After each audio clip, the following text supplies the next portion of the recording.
Hi, everyone, and thanks for wrapping up your lunch and making it back in order to hear me speak. My name is David Crawford. I am with Alation, and this is a pretty unique moment in American history as millions of people are just starting to learn what a data catalog is, and you are about to join them, so I'm excited to bring you on that journey. Can I just real quick, has anyone ever used a data catalog before? Can you raise your hand maybe if you've used a data catalog? Okay, cool. There's like one row there. That's the data catalog row. Has anyone like seen a demo or like seen one, another company or something like that? Cool. A few more hands. Most of you, all right, most of you, this is kind of a new concept. So this talk is going to be, and I'll definitely leave room for questions. This is going to be kind of an introduction to data catalogs, to modern data catalogs. And data cataloging is kind of it's a term that is actually pretty new. It's only probably been in use for about a year. But it feels like it's old, right? So, because you hear the term data catalog and you think, I kind of could picture that. Like, I know what a catalog is. I know what data is. I could figure out what that is. And catalogs have been around for a long time, right? We have card catalogs to find a book. We had the Sears and Roebuck. If you wanted to find toys for Christmas, or if you wanted to find household goods, you'd do it in Sears and Roebuck. And now you'd probably do both of those things on Amazon, right? So you go to Amazon, you type in a search, and you get this wonderfully rich, detailed page that gives you everything that you need to know in order to make the perfect purchasing decision. It gives you reviews, it gives you ratings, it gives you technical details, it gives you photos and kind of a look inside the book. It gives you information on price and price comparisons. It gives you other similar products that you might want to buy. It's like everything that you need to know, really targeted at just helping you make that decision. We're kind of surrounded by catalogs. A lot of the biggest companies that have been created are kind of at their root, they're catalogs. And so what I want to talk about today is making the data inside of your company, what it takes to take data assets that you've kind of staged and prepared for people to do analysis on, to do data science on, and make it as easy to find and understand as to find a place to stay on Airbnb, as to find a potential candidate on LinkedIn, to find a restaurant on Yelp or a web page or sort of article on Google. So a little bit about me. I am the Director of Engineering for Applications at Alation. I was formerly here in New York. I was a product manager for Marketplace at AppNexus. And in both of these roles, I got to both kind of produce data as a product and to consume data as a product. So I've kind of seen this problem from a few different angles, and I've kind of dug my heels into it, and it's pretty fascinating. What we're going to do today is we're going to talk about sort of the what, the why, and the how. What is a data catalog? The reason that you want a data catalog, and kind of spoiler alert, is because you want to improve data consumption. So what is data consumption and why do we care about it? And then how do you make one? So, all right, what is a data catalog? So I'm going to start by putting it into context. This is kind of Gartner's view on the self-service data prep market. And so one thing you'll notice is that a data catalog kind of comes into play when you've already gathered some data together into some storage and compute system, a data lake, a data warehouse. You've got some data, you've brought it together, you've put it into a place where folks can access it and do analysis. And then you bring a data catalog in to make it more self-service, right? To make it so that you can figure out what's there. You have a place to go find out. You don't just log in and do list tables. First, you'd even have to figure out how to connect to that database. So how do you figure out what databases are available to me? What's inside of them? Can I understand that data and how it relates to my business or to the technical problem that I'm analyzing, and trust it? And then once you've sort of understood all that stuff, then you need to go do some transformation. You might just do it in SQL. You might do it with our partner Trifacta. You might do it with one of the many other kind of data transformation tools in the self-service space. But that's kind of the context. So I also want to kind of contrast it a little bit with some things you might be a little more familiar with, data inventories or metadata management, right? So metadata management is a super kind of snoozy name for a relatively important and old product category that is really for suppliers of data, for database admins, for data architects. It's for people who are kind of, they've got to produce reports about what data they have to the SEC or something like that. It is not really for data scientists. I've never met so far, maybe some of you will introduce yourself afterwards, I've never met a data scientist who logged into a metadata management tool in order to find out what data set they should use. So catalogs are about consumers. Catalogs are about consumption. They're about data scientists, analysts, product managers, finding and making decisions about how to use data in order to produce new insights. So that's a big difference. And just kind of a note, in the Alation data catalog, we actually have built an in-browser query tool that is the right place to deliver at the time when people are typing queries, the right place to deliver knowledge about their data. The whole reason we did it is just because we're focused on consumers. Catalogs are about consumers. Again, you wouldn't really see a query tool as part of a metadata management or a data inventory. So they're just different beasts. They're built for different things. So that's some more context. So okay, what do you need? Like, what kind of information, what decisions do you need to make as a data consumer? Some research from Forrester, Forbes, and the New York Times. Over 75% of a data scientist's time is spent doing data prep, and also more than 75% of data scientists say that this is the least favorite part of their work. So that's unfortunate. This is not really what you want to do with people who are highly paid and hard to retain and highly skilled. And so I want to talk a little bit about why. Why is this so challenging? So when you're doing some research, at least one phase of that research, you're trying to produce a result that is going to, be something that you can interpret into, something you can say about a problem domain. In order to do that, you have to run a query or a script, and in order to run it, you have to write it. In order to write it, you have to plan it. And so we kind of think about this process as most of it, as the slide kind of is giving away. We think there's some more stuff that happens beforehand. And so let's look at what that is. Before you can even touch data, you have to find the data and familiarize yourself with the data that's available to you. So this takes more or less time depending on how familiar you are with that area of data. But the interesting thing is, it doesn't really matter how skilled or experienced or technically savvy you are. If you've got more decades of experience, you can't come in and know what data means. That data, is created by somebody with a particular logic around it that you have to kind of reverse engineer. So you have to make yourself familiar with it.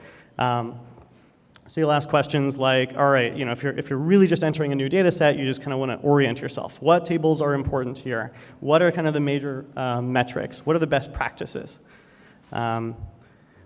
When you're digging into a particular research area, you need to find a particular asset for you to use for that research. So you're going to say, which table contains the order information, if I'm looking into orders, right? And it's probably not one, right? It's probably a few, if not a few dozen. At our customer eBay, they have 500,000 tables just in the central data warehouse. So any particular topic you choose like that has got dozens, if not hundreds, of tables that are relevant to it, and you've got to pick them apart. You want to know who might know the answer to this. Again, at eBay, they've got a 1,000-person strong analytics community that's around the globe. If you are trying to find the expert on a particular piece of data, they might be thousands of miles away from you in different time zones. So how do you locate them without spending kind of weeks of emailing lots of people and getting pointed around? So okay, you also need to know of the many copies, which ones are up to date, which ones were kind of created as a little, as a one-off thing and then kind of have been left to rot, which ones are aggregated at the right level, all of that sort of stuff. Once you've found a data asset, do you trust it? Where did it come from? Does it come from a source that you believe is well maintained? How is it manipulated on the way, right? You're looking at particular parts of that data set. You've got a bunch of columns that seem really similar to each other, and that's either because it's a little bit messy or because their domain is actually relatively nuanced, and you need to pick apart those nuances, and those nuances are represented by the data. Or you might just have things like a column named st_cd that's just completely inscrutable, and you have to kind of figure out what they were thinking. And then when you actually get to the point of constructing the transformation, you have a lot more questions. What table do I join can I join this too, right? Where's kind of the information that you put together? You have questions about accuracy or kind of correctness, like should questions. Should I include Hawaii in the Southwest region, sales region? Is that part of the sales region definition or not? So that's a correctness question. You also have may questions. May I? These are sort of policy or compliance questions. May I use gender in order to calculate this actuarial table or not? Right? What are the restrictions that we have on how aggregated this data has to be before I publish it? Those sorts of things that you need to know when you're dealing with source data. So you can see the enormity of these questions, and these are things that people spend weeks or months on, and every time that they approach a new piece of data. I could fill this whole slide. I could probably fill it multiple times over with these kinds of questions. And so you get to the point where you're saying, okay, I can kind of do something quickly, and I can do a rough estimate, and not have a lot of confidence about how rough that is, and whether it's right or what we were leaving out of that estimate. And I think probably a lot of the folks in here will tend towards correct, but take the time. And what we want to talk about is ways to bring those closer together, make it not so much a trade-off. You go to Amazon, you very quickly make a purchasing decision. You feel pretty confident about that purchasing decision. You go to Google, you very quickly select an article. You feel pretty confident about it. Especially as they try to get rid of fake news from their sites. So, we're going to try to bring those things together. So how do you do it? Okay, and this is kind of lessons distilled. We'll talk a little bit kind of philosophy, and then we'll talk about lessons distilled from dozens of companies that we've seen do this. So the philosophy is, or maybe the unique insight on how to handle the breadth of this problem. And especially the dynamism of this problem. I guess one thing I want to say about it is we've noticed that not only, in the past people have gone and done documentation efforts where you hire some consultants in and they interview all your engineers and they put together a big binder. The data is changing fast. It's changing really fast at the companies that we work with. New data is added all the time, new ways, it's enriched and a new asset is created and people are starting to rely on it. This stuff changes really fast. And so if you're taking a lot of time to do it, not only is it just going to happen later, but also it's going to be gone by the time you get there. So it's a challenging thing. And so in order to handle that breadth and that speed, you need to do a lot of it automatically. And so what we look at is we look at behavior. And so we want to think about a modern data catalog using behavior in order to understand how data has been used in the past, and then to use that to affect future behavior. So that's behavior I/O. Behavior input, looking at past behavior on data. Behavior output is modifying the behavior of future kind of data analysts. So here is some kind of a blurry data this is an actual customer instance, where we can show a little bit about what it looks like when you do behavioral analysis or something, the most basic version of behavioral analysis on data. So here we have a listing of tables, and I've entered a filter kind of term in the top box. And so all those colored blocks are matches, which means there are this many tables that match this particular kind of concept that I've been looking at, and I've got to figure out which ones to use. So if you kind of did a traditional metadata thing, you would know the table names. You might have had someone enter in some titles so to kind of describe them in more plain English. You would know some basic physical metadata like the number of columns and maybe if you did some sampling, the number of rows. But that column on the far right, that's kind of new. That's the behavior part.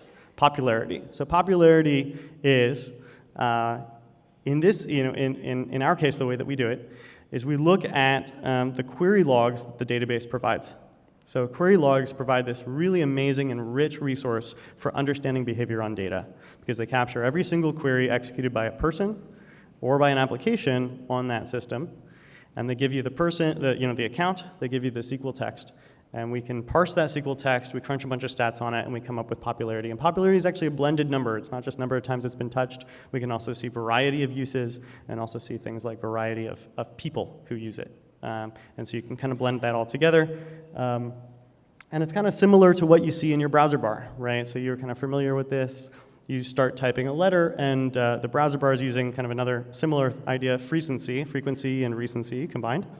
And in my case, I type in the letter A, and I get our Alation Jira board. I get Alation.com, where I just sort of marvel in our website. And I get Amazon.com.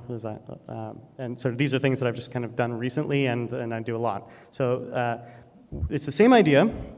The big difference is that in a catalog, you want to do it across the entire company, not just my personal view of what I touch, but you want, what is everybody touching? We want a single analyst or scientist to be as aware, as knowledgeable as sort of the whole. And so this is a sort of an asynchronous collaboration, right? Someone does some work, and then that through a process ends up improving or kind of contributing knowledge to another person's work. So you see that popularity, and maybe the interesting thing that we noticed in this particular data set, and this has not been doctored, is if you look on that left, on the far left, and I know it's kind of tiny, but there's a column of green numbers, there's just two of them. The one at the top says +2, and the one just up beneath it says +1. That is the count of people who have manually gone and endorsed those objects. Said, these are quality objects that are used for a lot of analysis. They are maintained really well. You can count on them. And you'll notice that they basically match the popularity. And in fact, we kind of think that popularity is a leading indicator. It takes a while for people to get around to manually endorsing objects in a data set. So popularity is kind of a pretty good hint, and then you can come along if you really need to rely on it, see whether someone endorsed it. So what does behavior I/O mean? Just to kind of sum up, it means using both humans and computers to observe, aggregate, and surface all the stuff that's been done on the data before to see how it has been used in order to influence and communicate to people how it should be used in the future. Okay, so practically, how do you make this work across big data sets, across complex teams? We found kind of 5 techniques necessary to do it correctly, comprehensively, and quickly. First is automatic crawling. This is kind of, at its basic, it's just asking the database, what stuff do you got? And then you want to kind of go a little bit beyond the raw data. We want to look at, to really make the most of what you have in an organization, you want to take advantage of those usage logs that I talked about. You want to take advantage of wikis where people write about best practices. You want to look at BI tools. BI tools are fascinating because they're kind of a translation layer between the physical data and how executives want to see that data, and how you talk about it. So there's a lot of richness in BI tools. You want to do some sort of more classical, old school AI and inference, which means kind of rules-based stuff. Allows you to really leverage human input and scale it out. You want to do some more statistically based kind of machine learning and NLP stuff, which I'll talk about a little bit later. And crowdsourcing, you want to get everyone's input. Again, the breadth of the data, especially when we're talking about self-service, a lot of companies we deal with, everyone is publishing data. They're not just all consuming data, they're actually creating new data sets. So you want everyone to be able to kind of contribute to this knowledge of the data. And you want the experts in there as well. A lot of companies we work with have some people who are full-time kind of owning data documentation. All right, some checkboxes. So layer by layer, you start out, everything's kind of blurry, you're in a haze, you're crying out for help, and we're going to bring things into focus. Starting with that metadata extraction, that's our kind of very technical term for, again, asking the database what you got. You see the table name, you see which columns. You add on to that some sampling, and this is kind of like Amazon's look inside the book, right? You just want to see what's in there. You get a sense for what the format of the data is, you get a sense for the range of values, all that sort of stuff is in the sample. Add in an ability, so the machine learning, where here we'll talk about an example where a catalog can understand or build sort of a terminology. How do you talk about data in your organization? What phrases do you use? So if you see, again, this is tiny, so I'll read it to you. At the top, this table is called sum_top_DRG. And so you can sort of figure out that DRG is an acronym that means diagnostic related group. Now, this is a little bit helpful for knowing what you're looking at, and it's a lot helpful for keyword search. Doing keyword search on database names is not fun. It's not easy. Then we add in the query log ingestion. This is the query log kind of analysis, and this is where we get popularity. We also get top users. Excuse me. Most frequently, users. So this is kind of an expertise modeling you can think of. We also get things like what tables is this most frequently joined to, and where does data come from and go to in the system. You can see that from things like insert into as select or create table as select, or you can hook it up with your ETL system to kind of pull this stuff together. So this gives you the path of data through your system. And everything that I just talked about is stuff that's done automatically, right? No humans have been involved yet. But you do need them. These are great context clues. But the next thing that you need is to bring in that crowd and bring in the experts to write descriptions, to tag objects, to endorse them, et cetera.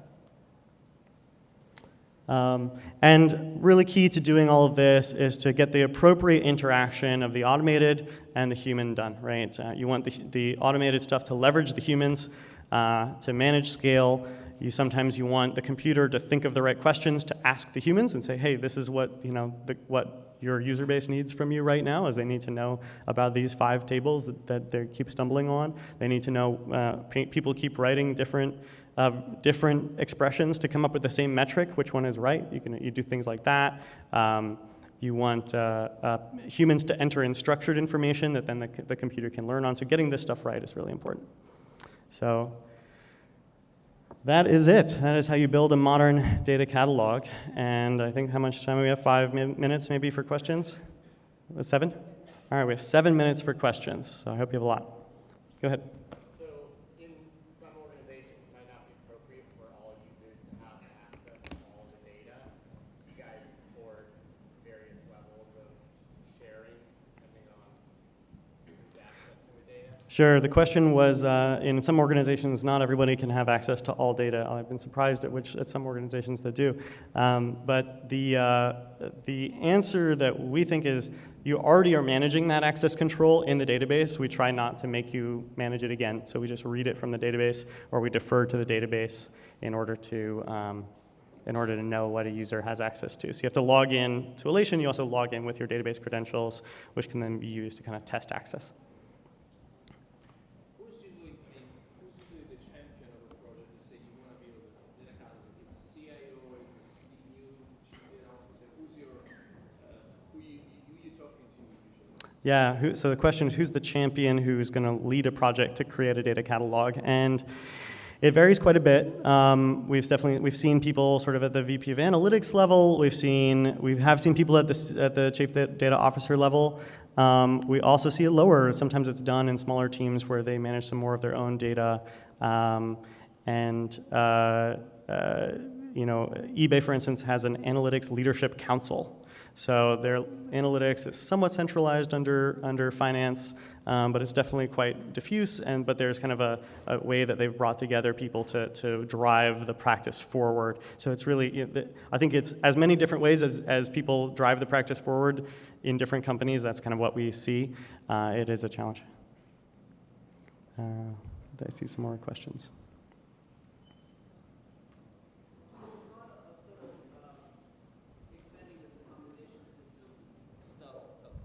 So have you thought of expanding the recommendation system aspect to, for example, take one data set and it would say, you might also want to look at these data sets, or sort of what are the sort of the queries that are mostly done to these data sets? Do you think that would add value to this concept? Yeah, absolutely. So again, you can see a lot of it in the queries themselves without doing a lot of inference. You can just say, these tables are queried along with these tables. We can see it in co-occurrence.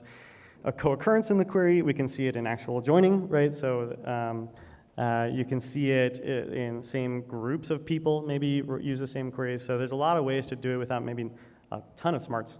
And so some of them we just kind of surface directly in Alation.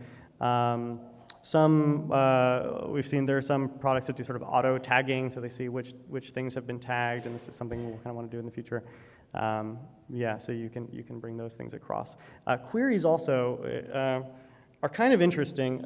Some of our customers say the biggest benefit that they've had is just by being able to go in and see a bunch of existing queries.